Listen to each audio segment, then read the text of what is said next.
എല്ലാവർക്കും പുതിയൊരു വീഡിയോയിലേക്ക് സ്വാഗതം. ഭൂമിയിലെ ജീവജാലങ്ങളുടെ നിലനിൽപ്പിന് ഏറ്റവും ആവശ്യമായിട്ടുള്ള ഘടകമാണ് ജലം.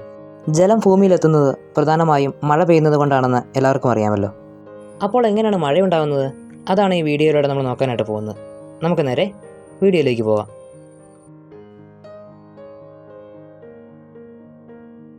സൂര്യൻ്റെ ചൂടേറ്റ് ജലാശയങ്ങളിലെ ജലം ബാഷ്പീകരിച്ച് നീരാവിയായി മുകളിലേക്ക് ഉയരുന്നു. ഈ നീരാവി അന്തരീക്ഷത്തിലേക്ക് എത്തുകയും തണുക്കുകയും ചെയ്യുന്നു. നീരാവി തണുക്കുന്നതിലൂടെ ചെറിയ ജലകണികകൾ രൂപപ്പെട്ട് അവ കൂടിച്ചേർന്ന് മേഘങ്ങളായി മാറുന്നു. ഈ മേഘങ്ങളിൽ ജലകണികകൾക്ക് വലിപ്പം കൂടുകയും വലിപ്പമുള്ള തുള്ളികളായി മാറുകയും ചെയ്യുന്നു. ഈ ജലത്തുള്ളികൾ അന്തരീക്ഷത്തിൽ തങ്ങി നിൽക്കാൻ കഴിയാതെ താഴേക്ക് പതിക്കുന്നതിനെയാണ് മഴ എന്ന് പറയുന്നത്. മഴയുണ്ടാകുന്നത് എങ്ങനെയെന്ന് നമ്മൾ ഈ വീഡിയോയിലൂടെ കണ്ടു. നിങ്ങൾക്കിത് ഇഷ്ടമായെന്ന് കരുതുന്നു. ഇഷ്ടപ്പെട്ടെങ്കിൽ വീഡിയോ ഒന്ന് ലൈക്ക് ചെയ്തേക്കുക. ഈ ചാനൽ സബ്സ്ക്രൈബ് ചെയ്യുക. ഈ വീഡിയോയെ പറ്റിയുള്ള നിങ്ങളുടെ അഭിപ്രായങ്ങളും നിർദ്ദേശങ്ങളുമൊക്കെ കമൻറ്റിൽ അറിയിക്കുക. പുതിയ കാഴ്ചകളും വിശേഷങ്ങളും വിവരങ്ങളുമൊക്കെ ആയിട്ട് അടുത്ത വീഡിയോയിൽ കാണാം.